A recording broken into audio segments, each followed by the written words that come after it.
Hello, I would like to inform you that what you're about to listen to are the views and comments from the host and guests and only reflect their own views and not the community as a whole. I hope you enjoy the podcast, and Eddie, play that banter section. So, Charlotte, we have to mention very early on, spoiler alert. All right, you going to remember that? You're going to remember that? Me? I'm remembering spoiler alert. Yeah, but you can't reveal things until I say spoiler alerts, right? You will remember that, right? Yeah. Yeah. Yeah. Can I trust Definitely. you? Yeah, there will be absolutely no spoilers from me until the spoiler alert has gone out. And this is clearly not recorded after the podcast has been recorded.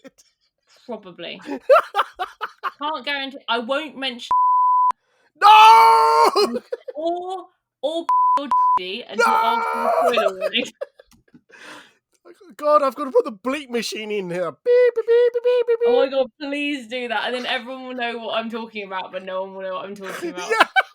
I saw the best, you know what? I saw the best tweet, just so I know, that was like, I can't believe blank came back and we saw blank in the TARDIS with Ncuti, and then we also saw blank get eaten by blank and blank look like blank. And I was like, I know exactly what every single one of those blanks means. Yeah. What a phenomenal episode when you can just talk about it like that and everyone's like, yeah, I know exactly, like, yeah.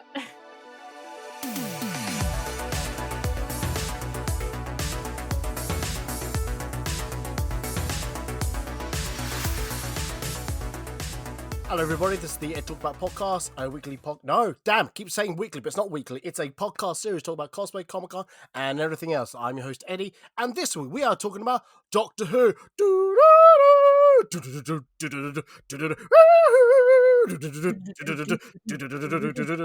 Add the clarinets.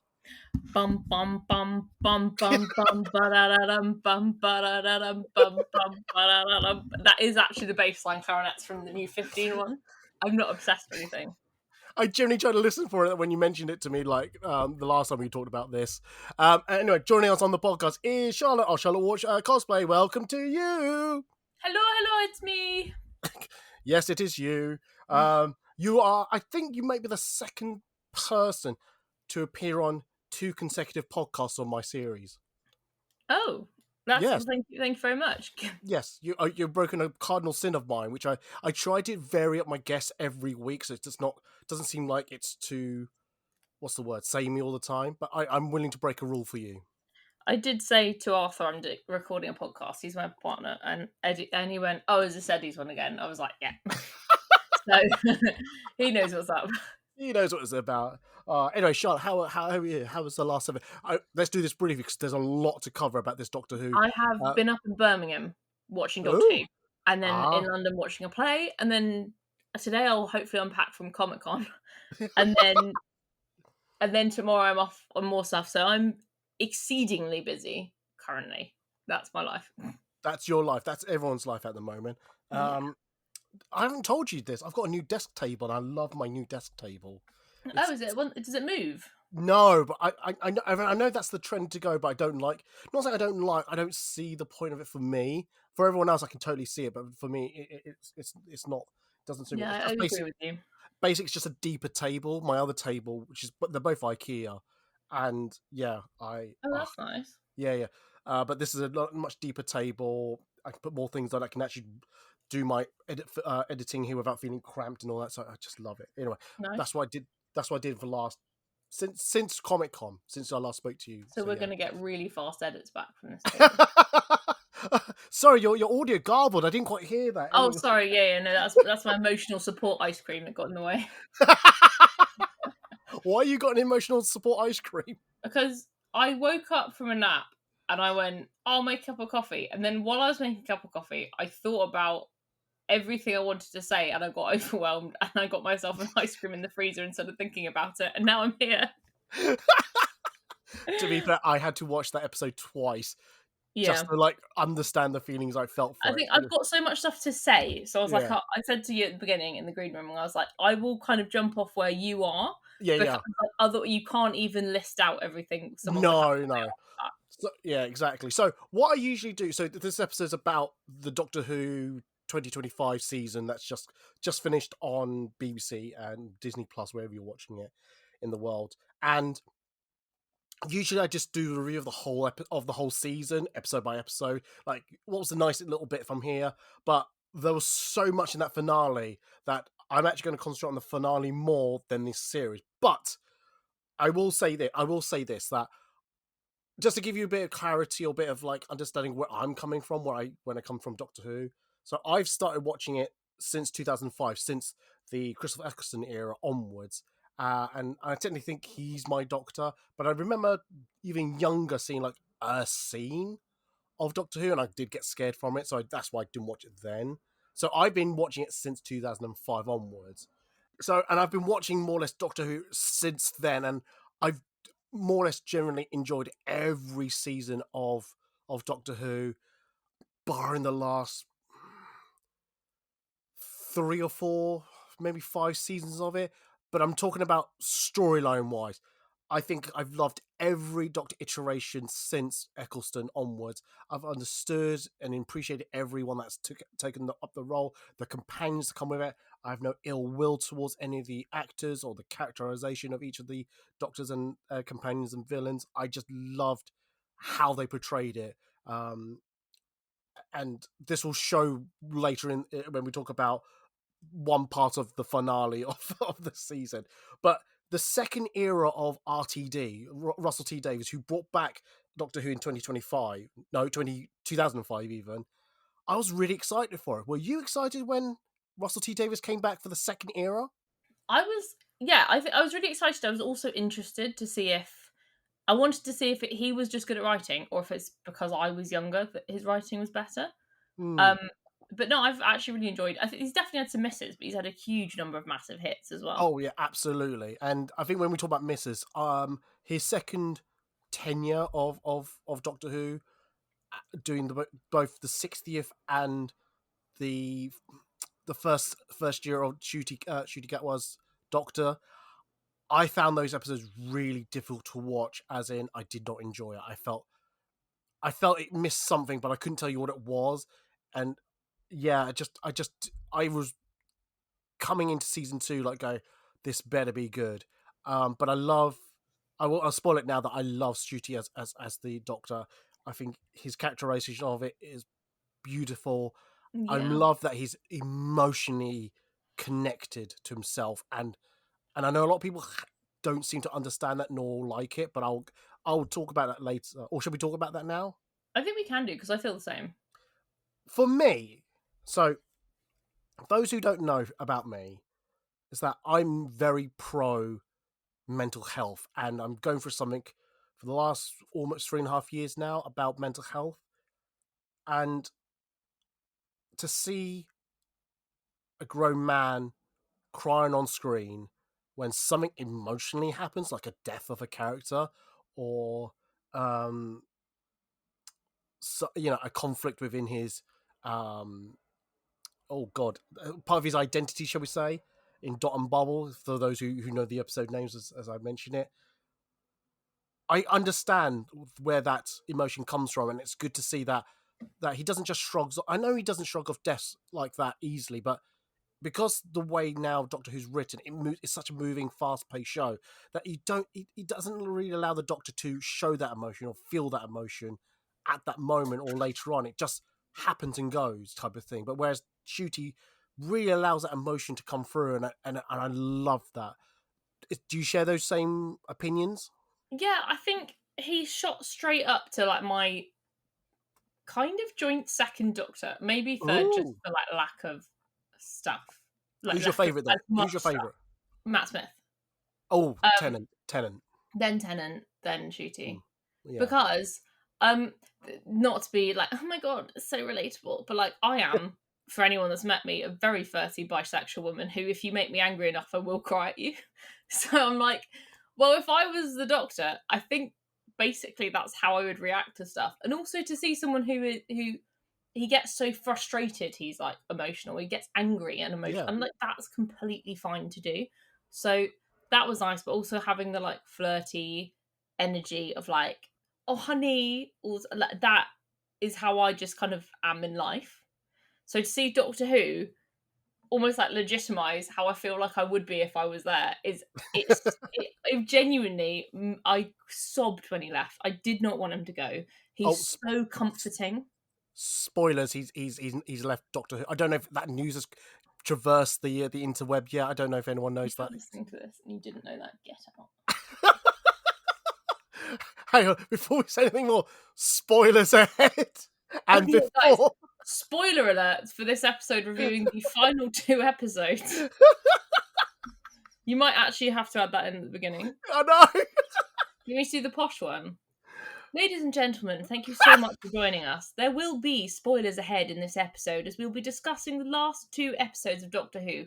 So, you've been warned. Buckle up.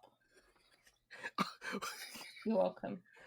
Just for context, I haven't recorded the banter section, so we can add it there instead. But anyway, but yeah, no, I don't know what you mean. It's like, I know those rumors of him leaving, and do I agree with it or not? Look, it's his life, it's his career. I think he's put in a good stint. I wish there was at least one more season of him. Yeah, I'd agree with that. Yeah, and the other great thing, this is just so small, I have to mention it. The fucking costumes are amazing. Like, the one thing that made me genuinely quite upset about Jodie, who I loved, by the way, was if you've got a female doctor, I would love to see a female doctor who dresses like a fucking woman, like in so she's like, I'm going back to Marie Antoinette's court in France, and I'm going to dress in like the full outfit.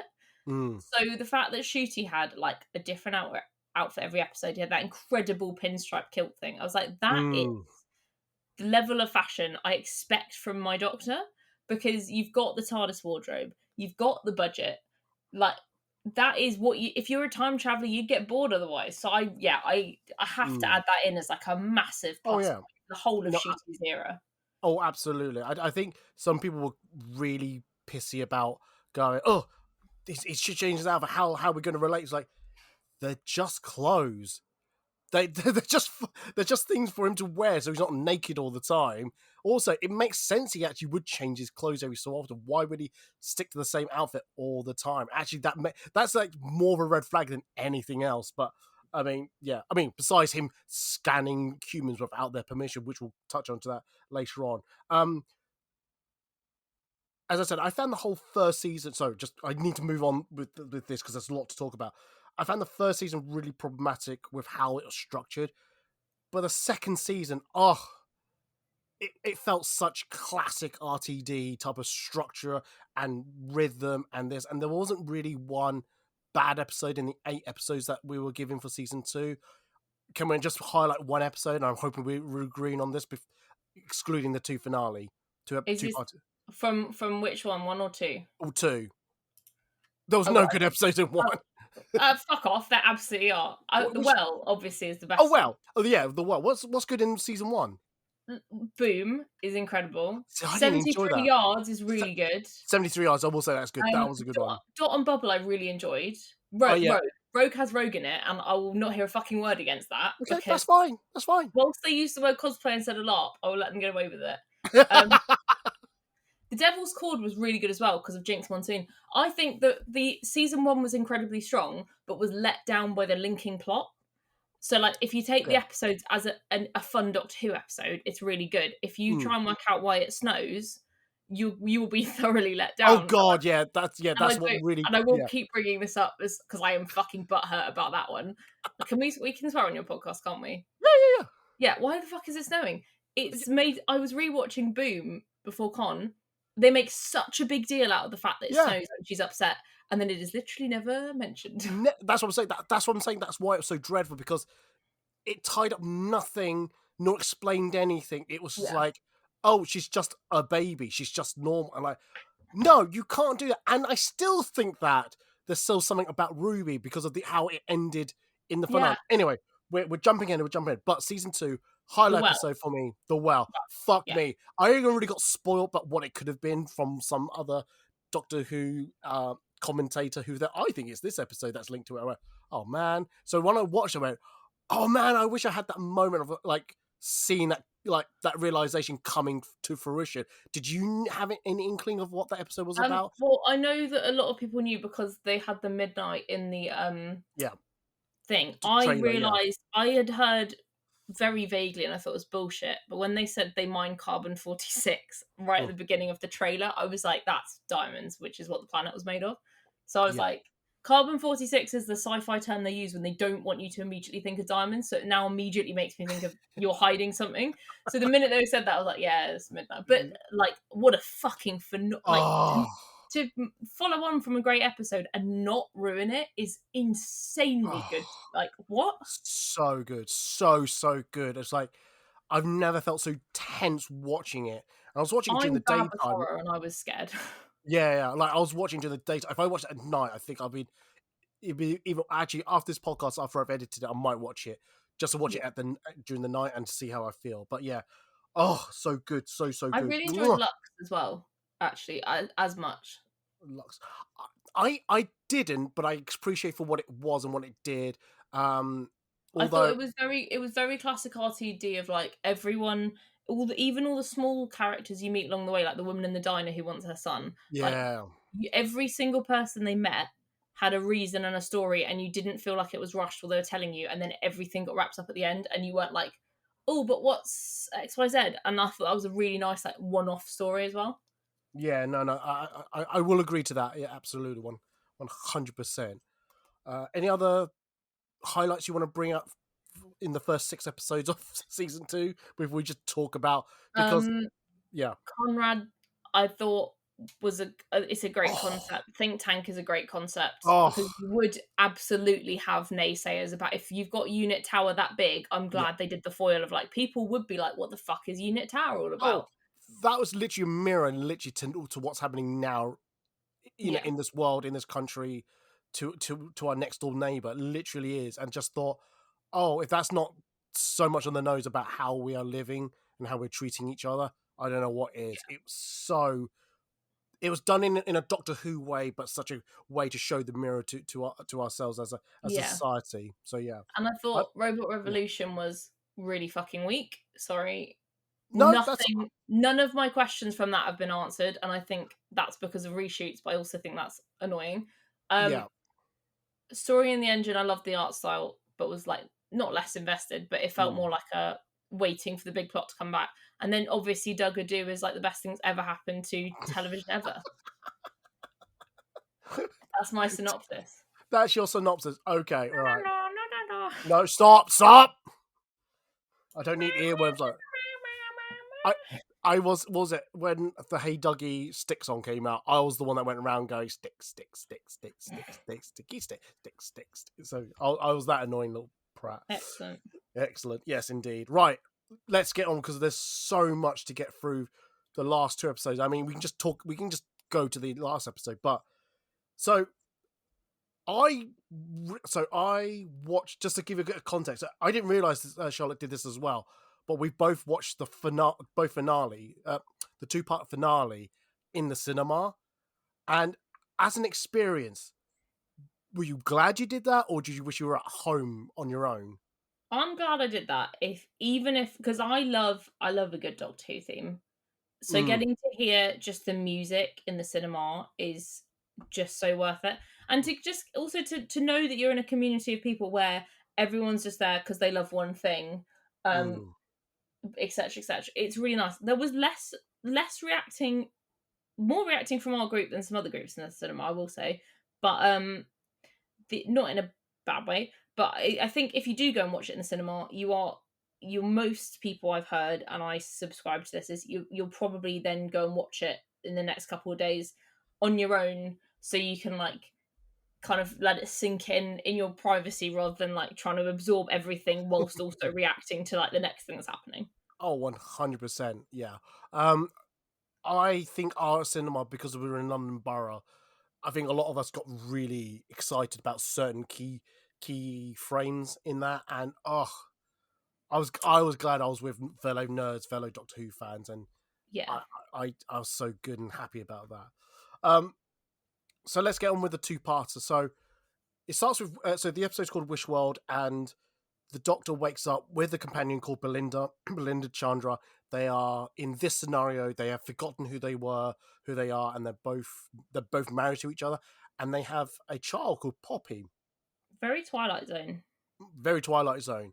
And you find out that if you watch the previous episode, there's the ending sting where you find out who Mrs. Flood is, played by Anita Dobson, is actually the Rani, and she bi-generates into Rani, played by Archie Punjabi. God, I've got it written down. I was so conscious about how to pronounce her name. And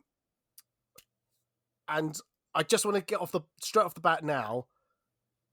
Archie Punjabi as the Rani. Oh my God, I didn't realize I needed her in my life as the Rani. She was brilliant. She was amazing. I loved her in every scene. She was chewing the scene. She was center stage. She was just owning every scene. Oh, just loved it. She was the right level of like cartoon villainy that I needed from Doctor Who. Yeah. I absolutely loved her. I think there were a few points where the writing let her down a little bit, but not her. Absolutely not. Her acting and everything was phenomenal. There are a few bits where like the lines. I know she had to do exposition because so much was going on, but there were a few lines where I was like, you could have made that a little bit more quippy. But yeah, I absolutely adored her, and hopefully she'll be back. Wow. I mean, to be fair, it's Doctor Who. Anything could happen. Yeah. And things like that. You find out. Sorry, just carrying on with the synopsis. You find out that the reason why the world is not as it seems because it's been rewritten by, as Charlotte mentioned, a past character within the series called Conrad Clark, who has. I wouldn't say he has the ability, but he's controlling a baby who you find out is a pantheon god. Yeah, I can't remember the name, but so Desiderium is like the god of wishes, who's the seventh son of the seventh son. But so by Conrad being in the room with him, yeah, he like everything Conrad wishes is coming through like true yes. through the baby. Yes, which I have a really major plot hole about that. But We're doing that now. We're doing that later. We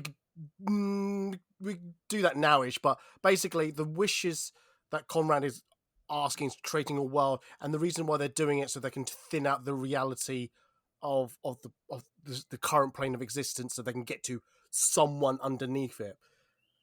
Shall we? Oh no, we already said spoilers. They're trying to get to Omega. They're trying to get Omega, who is the first Time Lord, who created all time, who discovered time travel, but is just a little batshit crazy.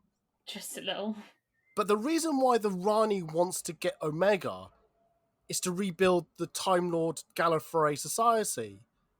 Well, I'm like sitting there thinking, okay, I get what you're trying to do. You've already established you have a pantheon god who can make wishes come true. Why didn't you just wish for Gallifrey to come back in your image? That's a good question. Is that answered in the thing? No! Is it not? Because if it's not, then why did she not just go, I wish that the Time Lords were no longer sterile?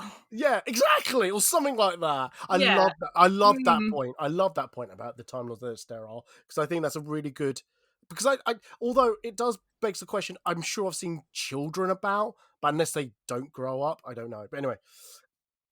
The point is not that they were always sterile. The point is that after the genetic war or something like that, the big like there was like one blast and then they're all sterile, so they're all basically slowly, the race is slowly dying out now because they can't reproduce. Yes, exactly. Where am I up to? I already forgot because I'm so back and forth of it. Conrad in the room. Yes, so as you mentioned, I think the character of Conrad was so well played. I think it was such an interesting character, and although he did end up being a little pathetic, I felt like he was going, "Oh, Rani, am I doing all right?" He's so victimized that I felt genuinely bad for him. I think by the time you get to season 2, he is absolutely a pawn being used, and you do not have to like him. I'm not like a Conrad apologist. He's a dick to Ruby, but when you see him in Reality War and when you hear the way she speaks to him, if you gender reverse that in your head, it's disgusting. You're like, he is absolutely just being used by her, and he's almost like a child. Like, he doesn't seem to really be aware of what's going on either. Like, he just wants people to be happy, and they've told him that's what you're doing. So it's quite sinister. Yeah, because there's a backstory to that. He has met the Doctor at a young age, and that somehow put him on the path of like, oh, I distrust the Doctor or aliens or just UNIT or just Well, wants the to Doctor was be quite mean to him. or just wants to be important. I think Yeah. and I just didn't quite get that, but I It's think toxic masculinity, the that storyline. that's why I thought that's where it was, and that's because I'm not toxic masculinity. Oh, should I say? Can I really say that about myself, or is that toxic No, I masculinity? don't. Yeah. I think it's like it's that No, it's yeah. kind of, it's turning the anger that made something like Think Tank, Mm. and when you're angry and you're backed into a corner, you'll do anything. So he's basically, I'll do anything for the Rani, and yeah, he thinks that they're working towards a common goal, but he is just being used like an ant. Like, she does not give Oh a yeah, shit. 100%. But yeah, and I just felt the way he became such a cocksure type of character to that little, begging for, oh, I want your attention, I want you to notice me, I want you to, But imagine how much time's passed as well in their world, because true. it's been 160 years of the wishing. Mm, Maybe not for Conrad, but it's still been a yeah. decent length of time. I extrapolated that he's been shut in that room. I don't think it's like Flash, Mm. he was there as well. He's been like upkeeping it a bit. Fair enough. Well, it's never explained again. There's a lot of things never explained in this The episode. time hotel woman basically kind of seems to make it sound like they've Yeah, been on a loop for a while to get to the yeah. point where it'll actually rupture it. So I get the feeling that Conrad has been stuck in that room for quite a long time. Mm. Oh, absolutely. Yeah, yeah. Anyway, well, let's speed up the synopsis of that. So basically, the Doctor and the Rani, they are in a room together, and the Doctor still can't remember who he is, but the Rani gets to a point of making him remember who he is, and then at the end of the episode, she blows up the balcony, and he's plummeting to his death, and that's where the episode ends. You go, oh my god, how's he going to escape this time? And then, as Charlotte mentioned, Anita from the Christmas episode appears, opens the door, says, "Come on in, come this way." Again, another plot hole. Why didn't she just open the door any other time outside of the palace? Because she mentions she can't do it within the palace, but can do it outside of it. So anyway, Yeah, that makes sense. I know that's what I'm saying. The more No, you think about it, the no, more you go, that does make sense. The What palace I is say, like the palace, because of the threshold. the thresholds Yeah, inside the palace is current time, and she's dipping in and out of that temporary time on the outside of it. yeah, but So she's dipping in to grab him at the end of the day, mm. essentially because the day's going to reset. So she's giving him the chance to fix it before it Oh, resets. because he can at least remember at that point. Because yeah, if he. Oh no, but then anyway, let's not. Again, the more you think about it, the more it can get so I unravel. think that bit does work. I have no Fair issue with enough. that I currently. I have a slight issue, but fair enough. But again, I think this is the start of Russell T Davies actually linking some of these episodes from the Christmas episode of 20 is it Joy to the World Yeah. to that finale. I think it's actually really good that because I genuinely loved the character. I just thought, wait a minute, the Doctor spent a whole year on planet Earth with Anissa in that hotel, having fun, just making time go by. Obviously, he has to leave. He has to go back to saving Joy in that Christmas episode. And I almost wrote on the internet, "Oh my god, justice for Anita. She will need to be treated better." Because for the Doctor to just ditch her, okay, I know that's his mo. I know that's his thing, but at that point, I went, "No, you can't do this to Anita. She has shown you such warmth and kindness, and for you to do that pissed me off." But she got hired by the Time Hotel. I was okay with it. So to see her again saving the Doctor, I think that was a brilliant move. And also begs the other question of who's the big boss of the Time Hotel, because a lot of people are saying possibly Susan Foreman. Because she said twice, "I've been sent by the boss." Yeah. So a lot of people are like, who? Well, a Time Lord Oh, would be a great person to be in charge of a Time Hotel. yeah, I was going to say, yeah, that would actually make a lot of sense, actually. Just in case anyone who doesn't know who Susan Foreman, that's the Doctor's granddaughter, correct? Yes. Yes, good. But no, the Doctor does not have children. It doesn't make sense. You're I welcome. know. Which Poppy would have answered that question, but again, Russell T Davies, do something about it. Anyway, where was I up to? I love the explanation that the day does reset itself, and then trying to again still stretch out reality even further so they can get to Omega and things like that. I know that was good. I love also how they are linking old characters back and bring them together. You got Mel from the classic series. You got Ruby, obviously from season 1. Always good to see Unit, Kate. I almost say Kate Bishop, Kate Stewart, and I love Kate Stewart. Every time I see like she's at a comic, I'm like, I really need to see her. I want to say how much I love her character. I think she's she's my favorite non-Doctor Who companion character of them all. She's very stable. I like it when she comes back because you know exactly she's just to business. What do you need a hand with? Like it's a very nice recurring character to be. Oh, 100%. I just think there are times where her characterization, I do think, oh, that's a little off. I don't like that. But when they do it right, oh, beautiful. I just love her character. Just absolutely love her character. And the fact that she's still part of the Lethbridge lineage is just brilliant. Absolutely brilliant. Yeah. I love the explanation of using the time hotel the opening the doors, bringing real time into the Wish world, makes them remember who they are when back in Unit HQ and all that. And yeah, I think I understood that part and I loved it. I love the decor for in the Wish world going from that back to how Unit usually looks. Yeah. Well, that was so cool. I love it when TV shows do like alternative worlds, and I love it when they do them well. And I thought, Unit being a tax office in this alternative world where everyone's like drinking tea and she's in, tweed, it was really well done. And just the way the Doctor was like, oh, like you should save her from a life of work.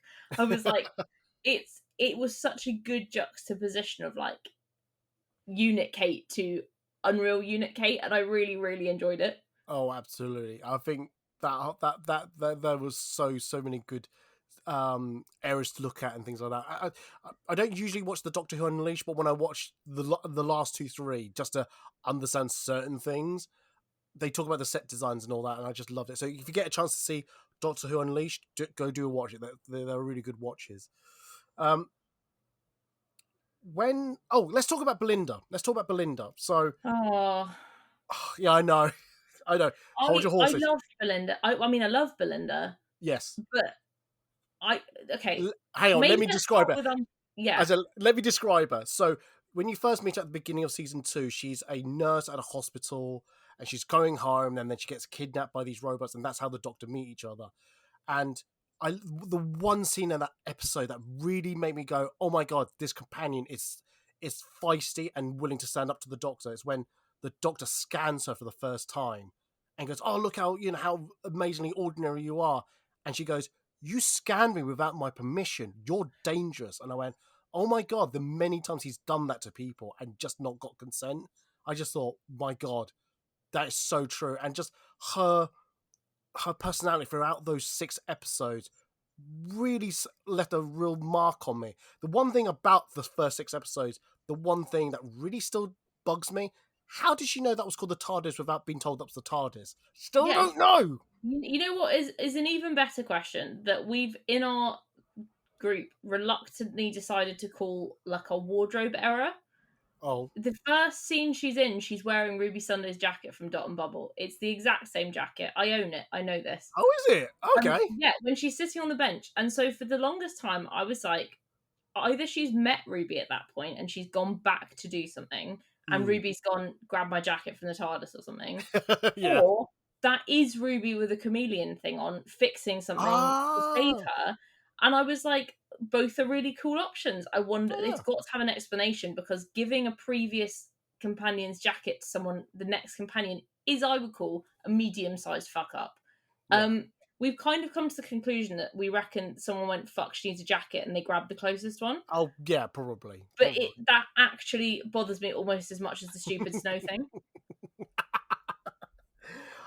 Fair enough. Unacceptable. Oh God, there was a point I was going to make, but yeah, I just love No, that's fine. But I loved everything about her character in the first 6 episodes.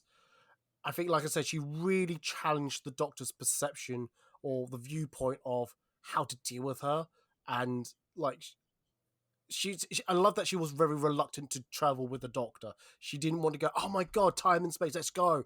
You know, we've had a few companions who were reluctant, and it's good to see that come back as a thing for Belinda's character. Um, what I've been watching online or seen online about her characterization in the last 2 episodes, like, oh, her personality changed instantly when she's got a child. Remember, this is not how Belinda Chandra would actually behave. Or why would she settle down with a child? I'm going to be controversial here. I think that makes sense. I think the amount of people I know who are in a relationship, have children in the Comic Con community, a lot of them stop going to Comic Con because they have a child, and your priorities change from, oh, I need to get this 4-month costume that I've been spending time doing to get ready for Comic Con, to, oh, I have a 9-month-old baby, I need to actually look after this more than actually make a costume. I think people with children do change their priorities a lot.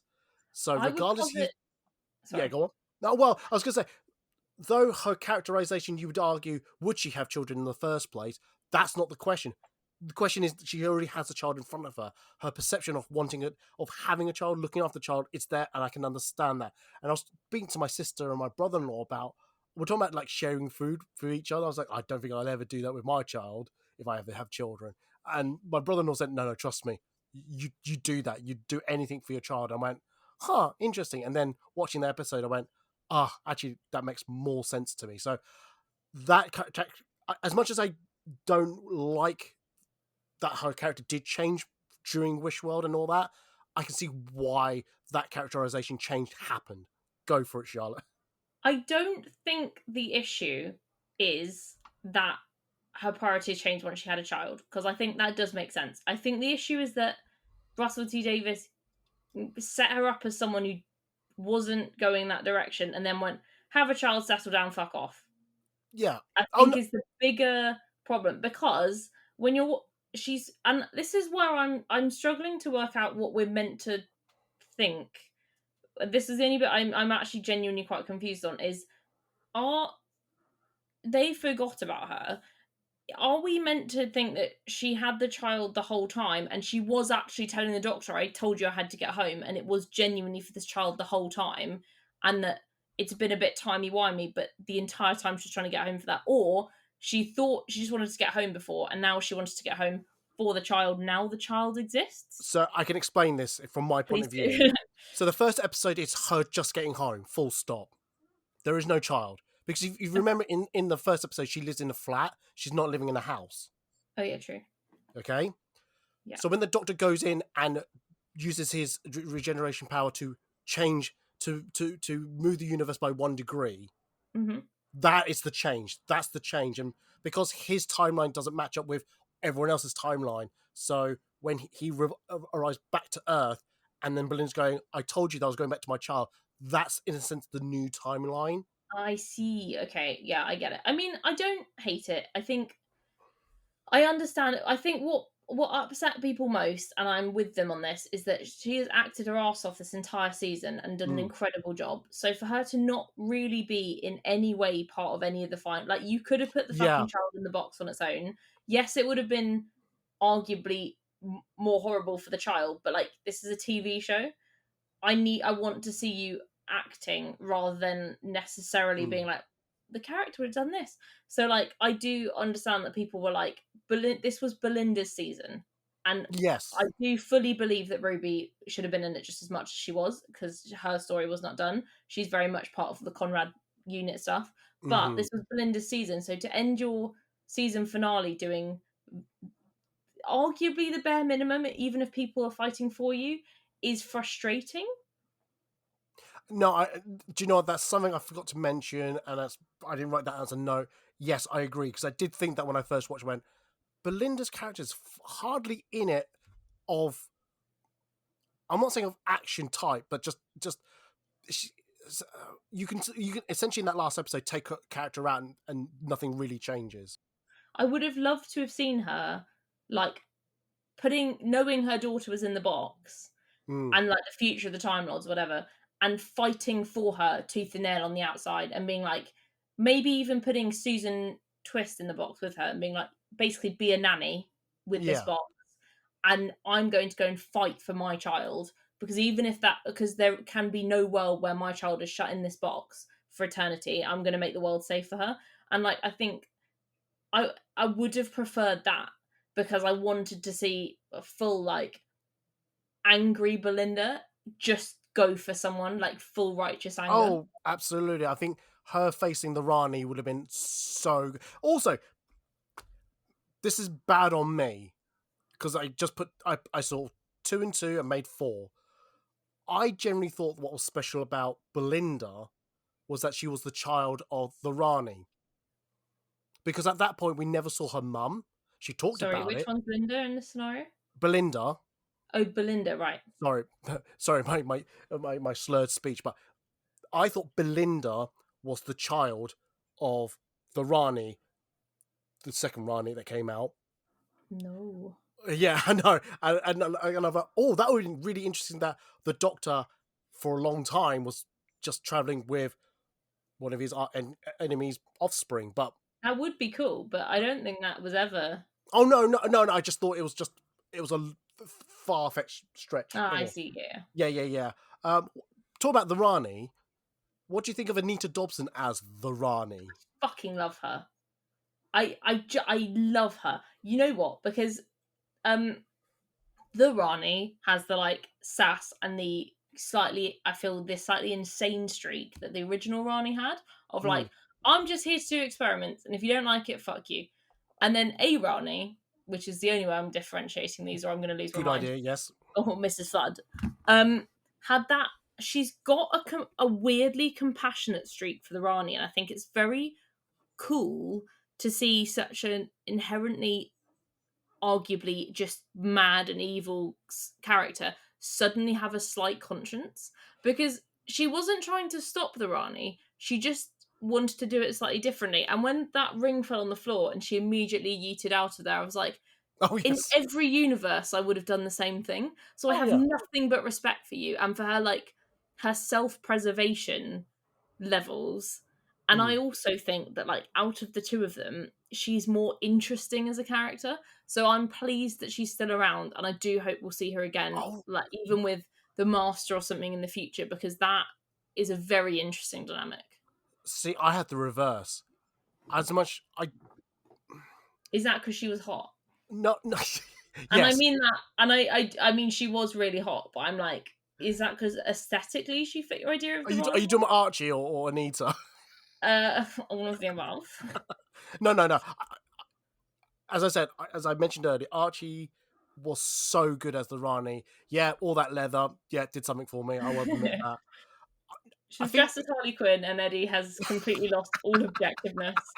Red and gold leather. Unfortunately, Eddie.exe has stopped working.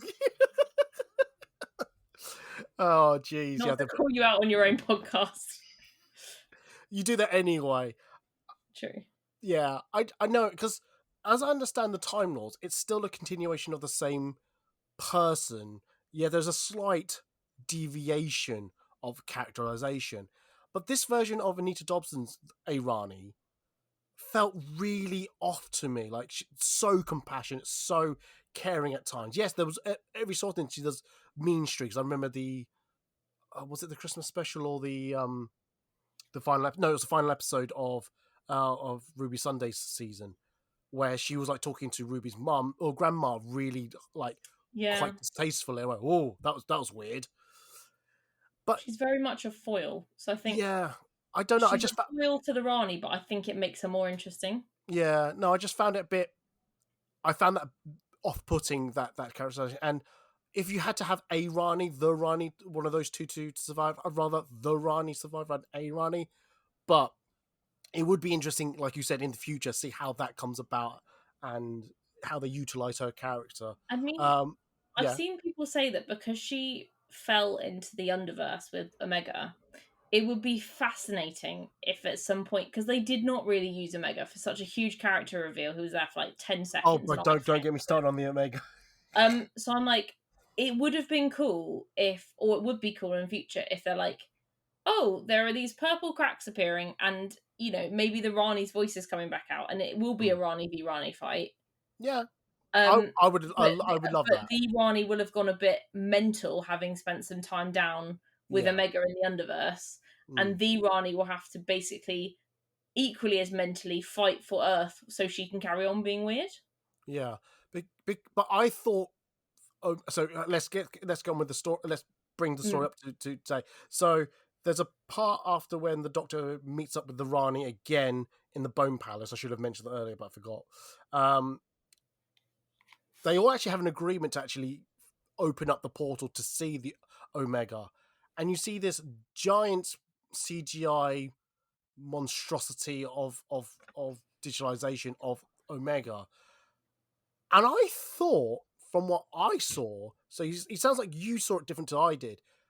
The Omega ate her because he needed feeding, not like dragged her into the Underverse. So you're saying Oh you no, think no! she's? I think he did eat her. Oh I'm yeah, hoping that because he basically ate her and then immediately got pushed back into the Underverse, yeah, there is an option if you were a writer on Doctor Who wanted a cool Time Lord story to be like he's just swallowed her at that point, and he is yeah. only kind of his body is made of underworld, right?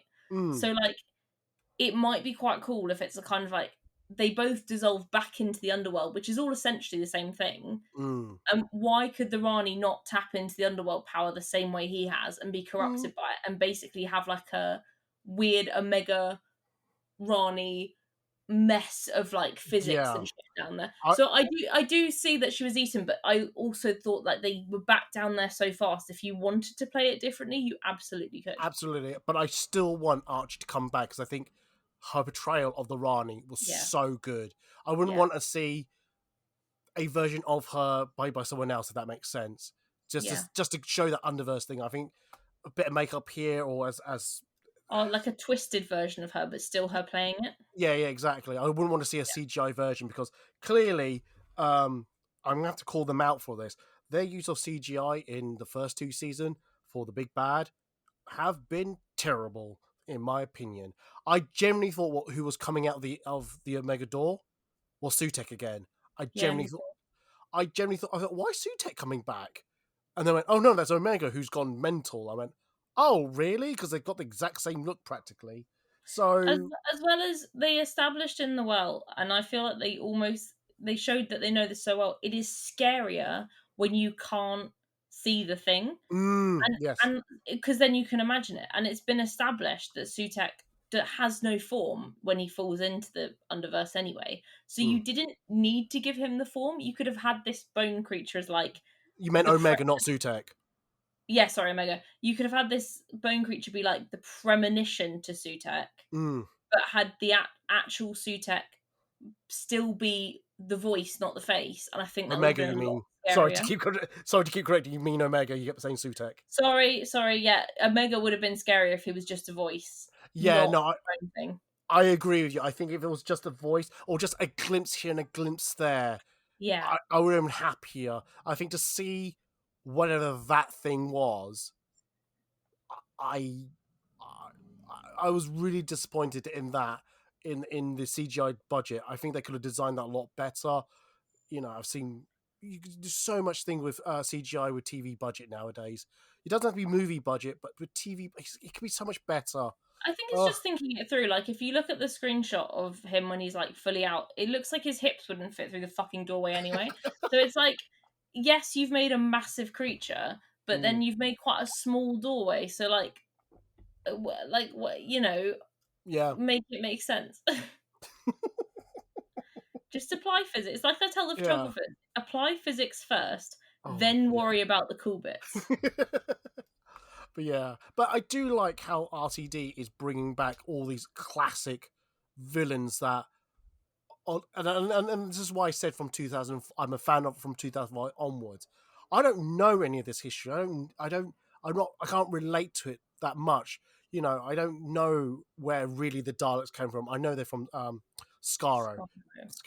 all right, get in there. But when I heard like Sutek was the big bag, Omega's the big bag, and I go, who are these people? And when you do these internet researches and see the classic clips online, it's really good to like actually bring in the current batch of Doctor Who fans to see the classic stuff and just bring them up to speed a little bit. I do love that. I think that's I really appreciate that RTD does that for both new and old fans. I think that's absolutely brilliant.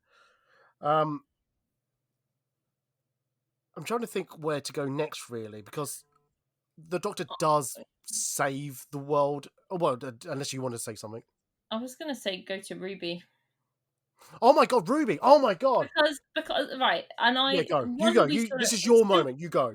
I feel some kind of way about Ruby. Some of you may know that I love her. In fact, I cosplay her. She's one of my only blonde cosplays. Her whole arc in season 1, and I've seen a lot of people echoing the same thing. So apologies if it looks like I've read lots of stuff. I have. Her whole arc in season 1 is like she's abandoned by everyone and like treated like an idiot, but also she makes it snow. We'll move the snow thing to one side, but I need you to know that I'm very much still upset about that not being answered here. When the wish stuff shifted, and she's the only one that remembers Poppy, and she is telling the Doctor to his face, Poppy, your daughter Poppy was here. He's a fucking Time Lord. He's been through so many weird things, and I thought it was a very weird left abrupt turn into arrogant Doctor being like, oh no, silly ex-companion, of course I don't have a daughter. Hey Belinda, where should we fly off to?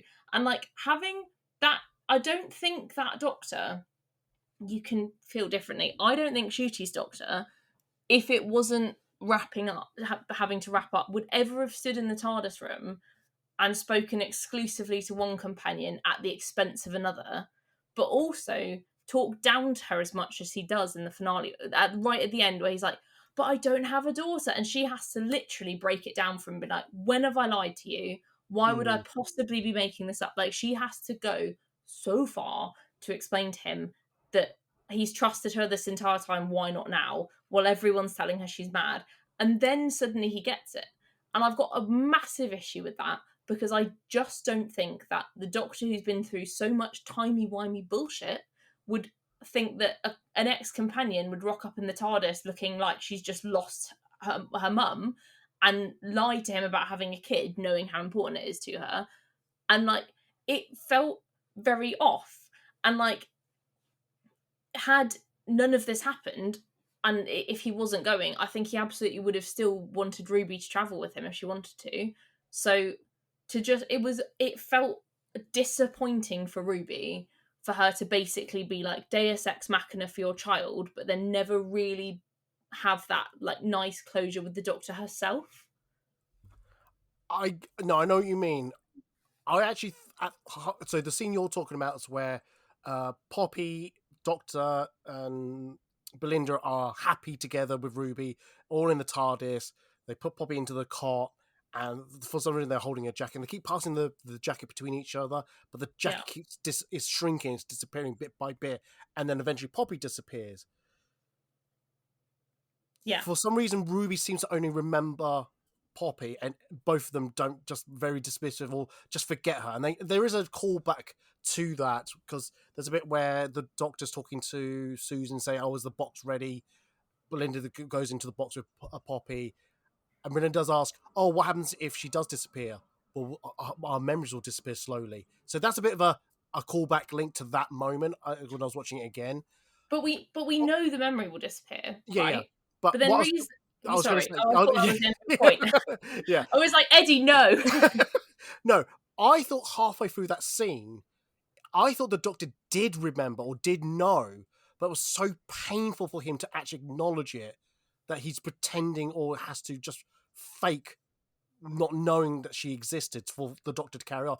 I really thought that would have been a better way to explain or show that of Ncuti's, like, again, the emotional side of him, like, it's too painful for him to have Poppy in his life because she faded. I thought for humans, I can understand, that memory could have faded, but for a Time Lord, some timey-wimey, Time Lordy stuff that he still retain that memory.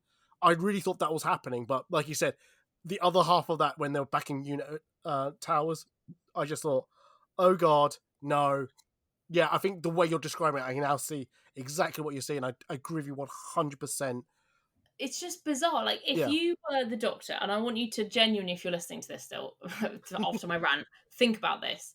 If you are used to timey-wimey stuff happening, you've just been in Wish World, if somebody looked you dead in the eye that you trusted and went, not 5 seconds ago, you and Belinda had a half Time Lord, half human daughter. There was a cot here, and she's just vanished because of the wish, but she was a real fucking child.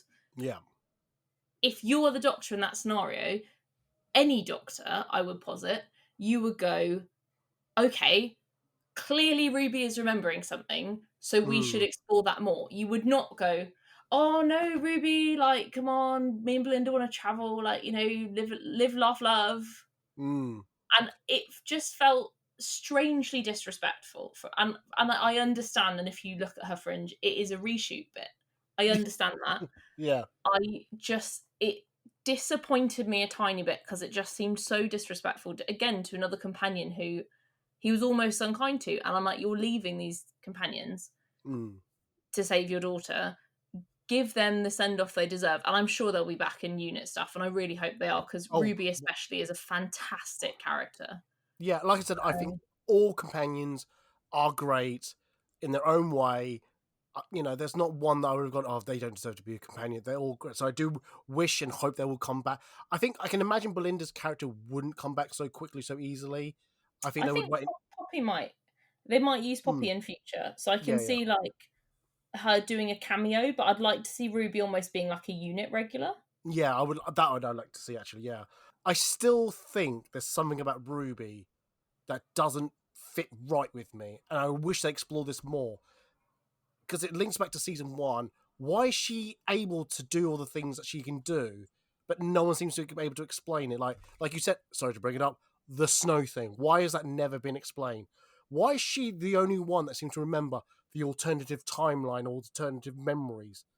It's never quite explained why she was, but no one else was. Even the Doctor. Someone said 73 yards was a really good reason as to why she recognised the difference between 2025 then and the fact she'd already lived through 2025, which I can get behind that kind of theory of like she'd already lived through that time zone, so she remembered the differences.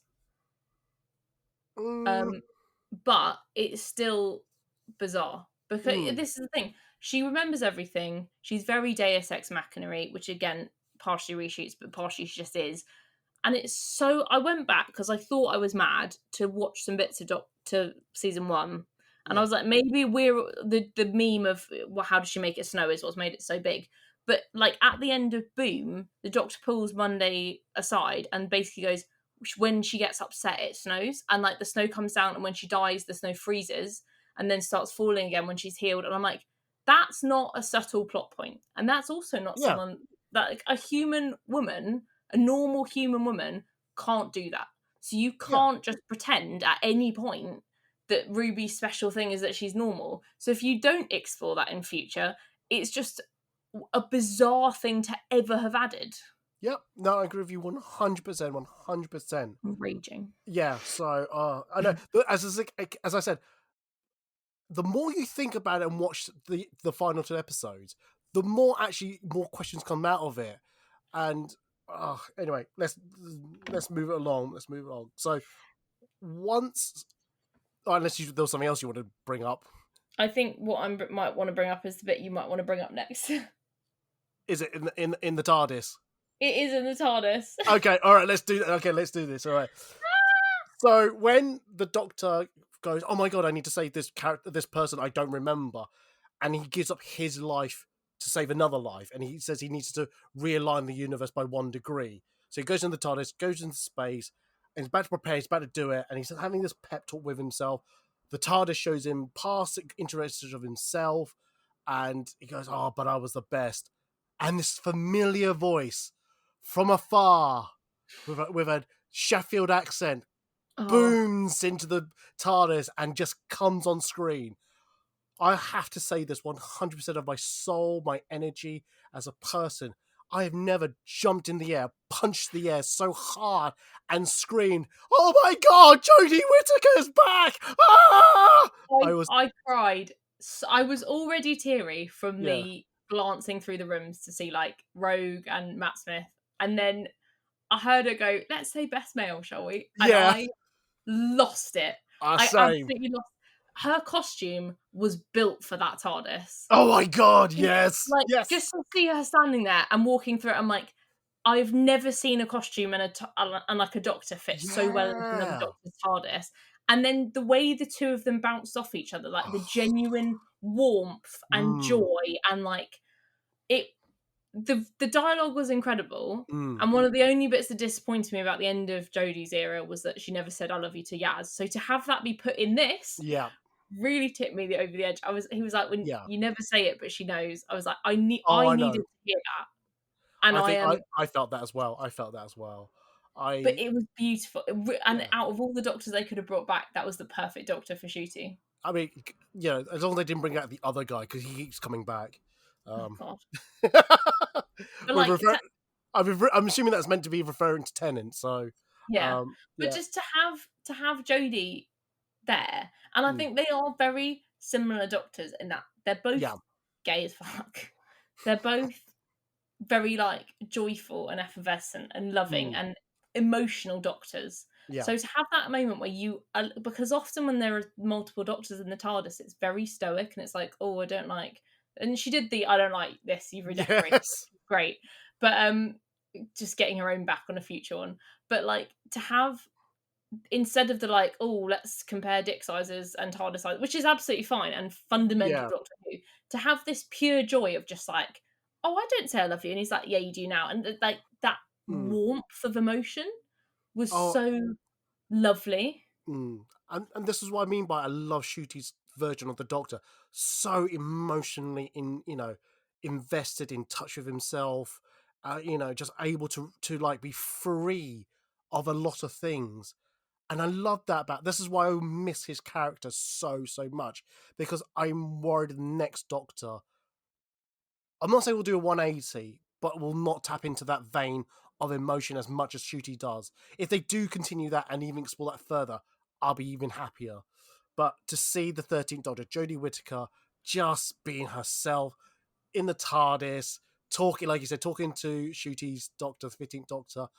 Oh my God, I would cut that scene, make it an hour long, even on repeat, and watch on loop over and over again. It's just, It was every pep talk you've ever wanted to give yourself. yeah, Like when a doctor's leaving, it's vulnerable and it's yeah, scary for them. And you would want your warmer self to come back and just go, you're doing the right thing and I support you. And to mm, have that kind of happen, I mean, Matt Smith did it really well with Amy, but mm. to have Jodie just made that whole moment before he's alone really special. And then when he is alone, it hits harder because Oh yeah. suddenly it's his moment. And I think they needed the foil of it. And the writing for that bit is exceptional. Oh, absolutely. I love. Like I said, I just want to clip that, put it on repeat, and I'd be so happy because I generally think I have no idea why she has so much hate as the Doctor, and I think the only reason is because she's got a different chromosome to the others, and it makes no sense to me. I think Um, it's just that the writing was more childish, which is fine. Like, I love Jodie so much. I do think that the writing was aimed more at kids and that people have to be aware of that because um, she is just as good of a doctor, oh, but 100%. it's it's almost younger and more simple than like bigger concepts. Well, I felt that the storyline was a bit too pandering to like certain themes, Yeah. especially like recycling and things like that, or using corporate Yeah. Amazon-esque thing, and that was a bit too Oh, much of the nose. don't come for Kablam. Kablam is a phenomenal episode. um,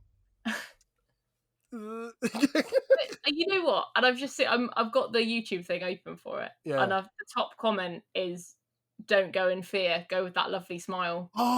And I'm Oh, like, the "don't go in yes. fear" bit is something I might make a desktop background out of because Yeah. No, it's honestly. so like the sentiment. Oh my god, I'm gonna make myself cry if I talk about it too much longer. Yeah, no, no, I'm gonna have to keep on talking because I really do think Jodie Whittaker's as the Doctor I'm not saying it's so underrated, but I think people need to give her another chance or forgive her because it wasn't her. It was I think it was the writing that was bad for her, and yeah, it wasn't. It's just the thing that let her down.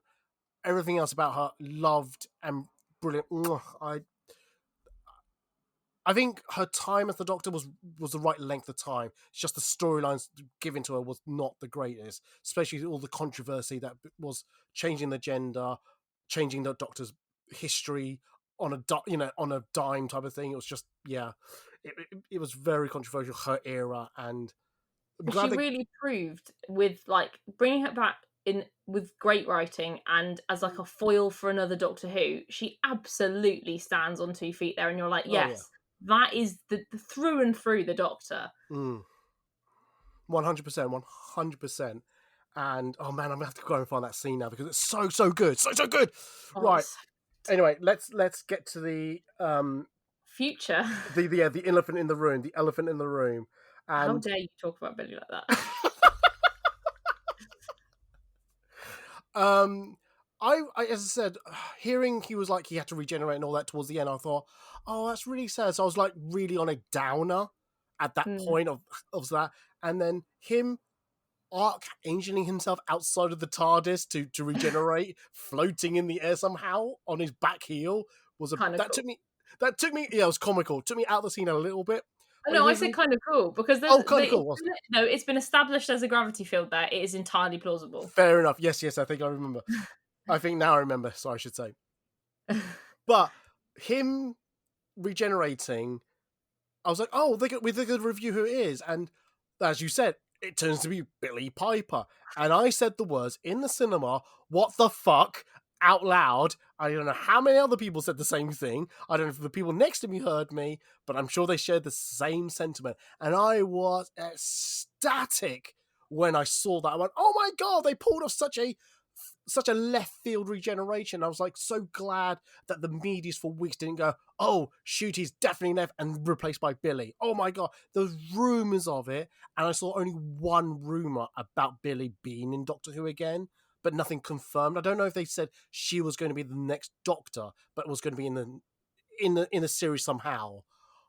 But oh my God, it blew my mind. Now, fast forward 24 hours from the cinema screening to watching it again. I'm sat here angry about that regeneration. Do you want to go first or do you want me to go first? I'm happy to do a little bit. You go first. We have to tag team this one. So when I first watched it in cinema, our entire row went, "What the fuck?" Incredibly bad.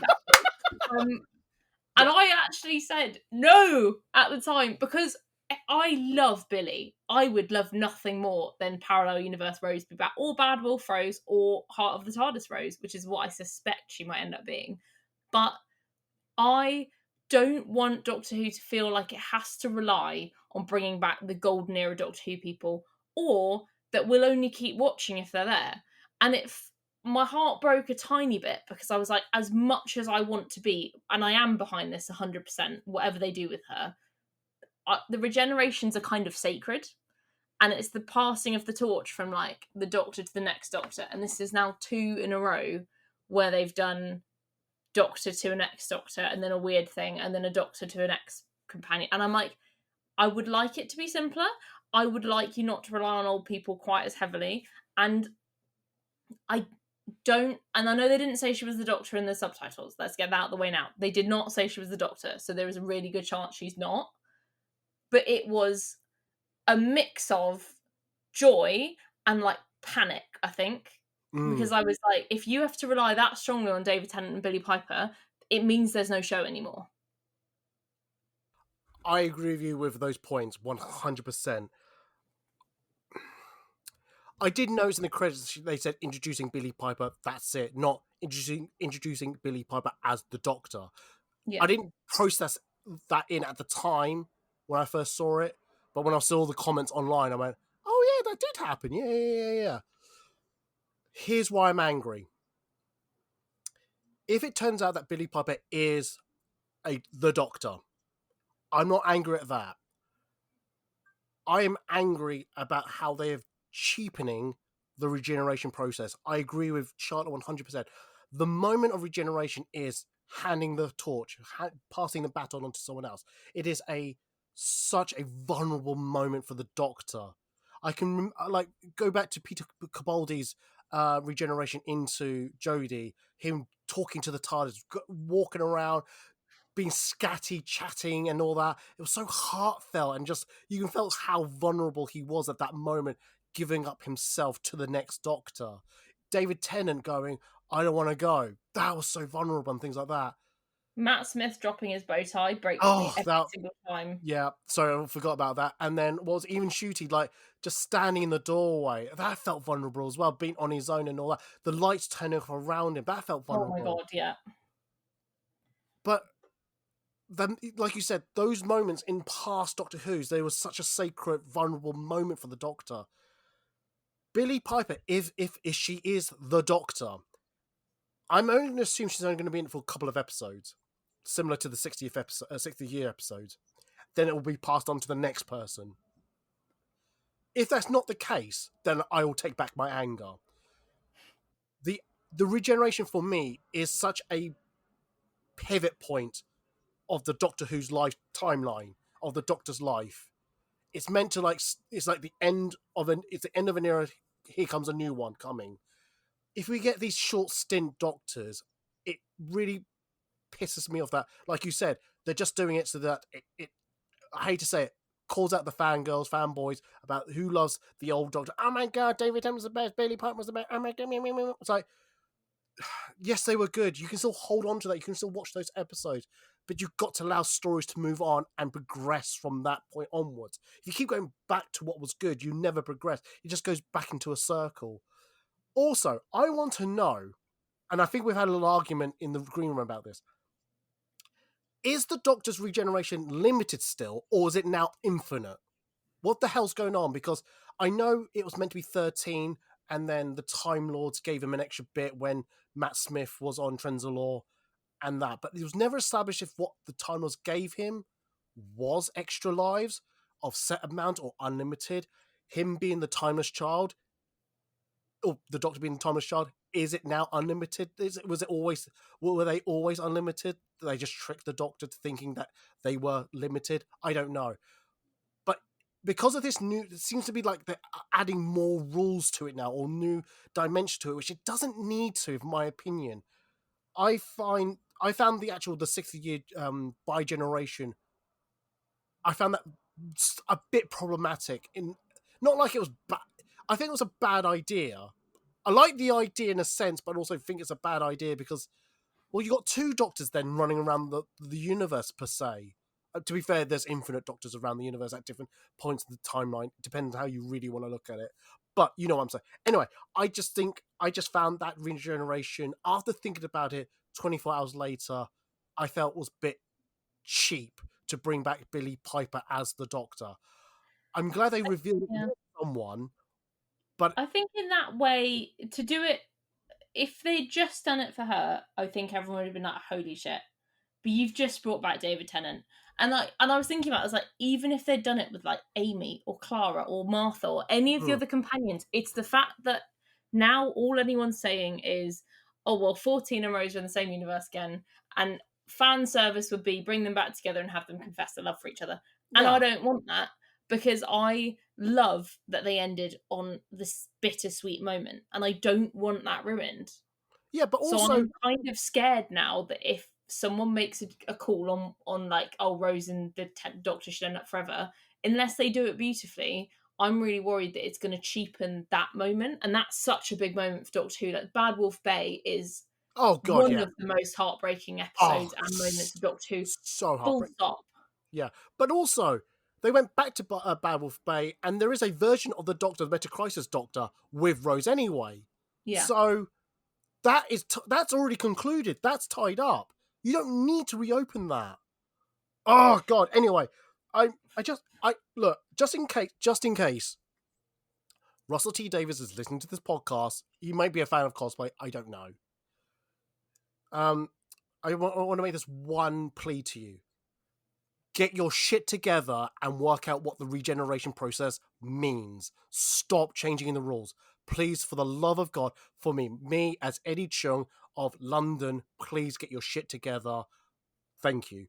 I think, yeah, I'm in agreement with you there. Just in terms of like regeneration is like if you hated Jodie Whittaker for whatever reason, for example, when she regenerates into the next Doctor, you're like, okay, I start watching again. If you hate her that much, is this moment of like that Doctor's series has ended, new Doctor's story starts. The more and more messy you make it, the fewer and fewer people I think are going to be able to just dip in and out as they want. Yeah. And it is hot. And I love all of the old. You can say from about 9 till 13 that all of the regenerations have iconic lines and moments like still not ginger, kidneys, or it's all kind of that. And obviously the show has to evolve, but those moments are the bits that get quoted at the Doctors, and like that's the moment you want is like when Jodie turns into Ncuti, which we never really got, or like Ncuti turns into whoever is after Rose, which we probably won't get. So I just want it to be uninterrupted. This is the regeneration, but if you want the TARDIS to explode behind him and Rose to appear as the heart of the TARDIS, by all means do that, but do not make it the regeneration bit. Yeah, absolutely. It's quite interesting because I saw one video about how the regeneration process before and after Ncuti has been overshadowed by Tennant and Billy. No one talks about, Ncuti's now the new Doctor. They went, oh my God, David Tennant's back. They're not saying, oh, Ncuti's left. They say, oh my God, Billy Piper's back in the TARDIS. Like it's been quite overshadowed, and I do see that point. I do agree with it, but yeah, I just found. They have to stick. It's the same as we went into the finale. They've got to stick the landing on this. Yeah, they have to have a plausible explanation for why Rose is back, doesn't seem that surprised, and why the regeneration looked like the TARDIS energy instead of the normal regeneration. If they have got to explain it, it cannot be another Ruby situation where it's like it was just a bit of fun. It's just the gods messing about. Like, have a reason, follow it through, get to the conclusion of the reason, and carry on with Doctor Who, and I will be happy. Like, I love Billy, and I'm so pleased she's back, but they've got to stick it. So, I know we're running out of time, so I'm going to ask these two questions then. One, how long or how many episodes would you like to see Billy as what she is now? And two, who do you think she is? I do think, given that he, threw all the regeneration energy into the TARDIS, that it's kind of like Heart of the TARDIS regeneration, Heart of the TARDIS Bad Wolf Rose type thing. So it's almost like the TARDIS is mixed with the Doctor in some kind of way. I think that is... She looked into the heart of the TARDIS. It's kind of plausible. I'm okay with that. I would like her to stay for maybe of 3 if it was specials, maybe half a season if it's more. Like, make it worth it. Make her work. Like, if she's going to be the main character, I want to see her do an arc of some kind, not just stick about for a tiny bit and then run off into the sunset. I'd like to see an arc as she struggles to get back to being a Time Lord or something. But yeah, I think I'd be happy with that. I just want to see, I just want them to have a point to it, and the point can't be we wanted Billy Piper back. Yeah, I'd be really pissed off for me if it's just a Christmas special next Doctor, because again, if they are sticking to the rule that regeneration do have limits, they've wasted one. They've just wasted one.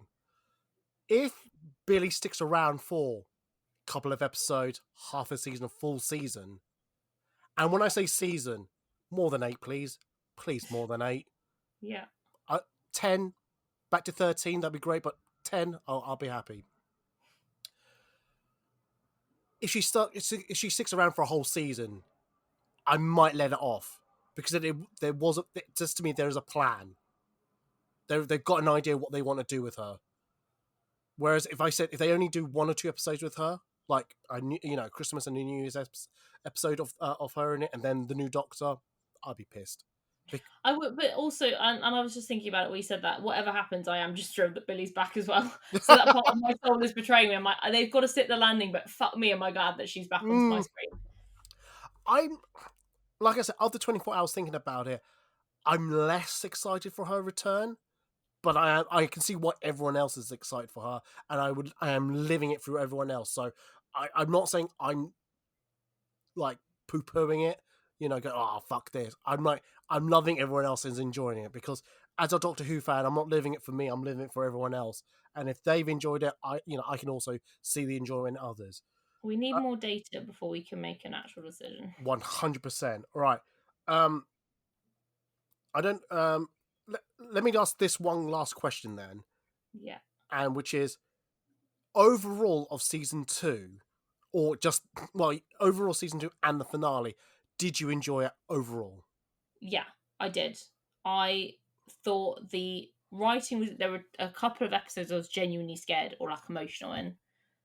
They explored some really good, they did racism beautifully in 2 episodes. They'd made it subtle but very present, and like dealt with it extremely well, which I think is very important to do. If you've got a woman doctor, you've got to do feminism. If you've got a gay black doctor, you have to address that.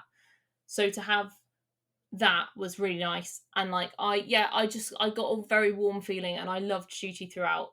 He was very heartfelt as the Doctor, and I'm genuinely really upset he's not doing another season, but I'm very happy he's going on to do other stuff as well.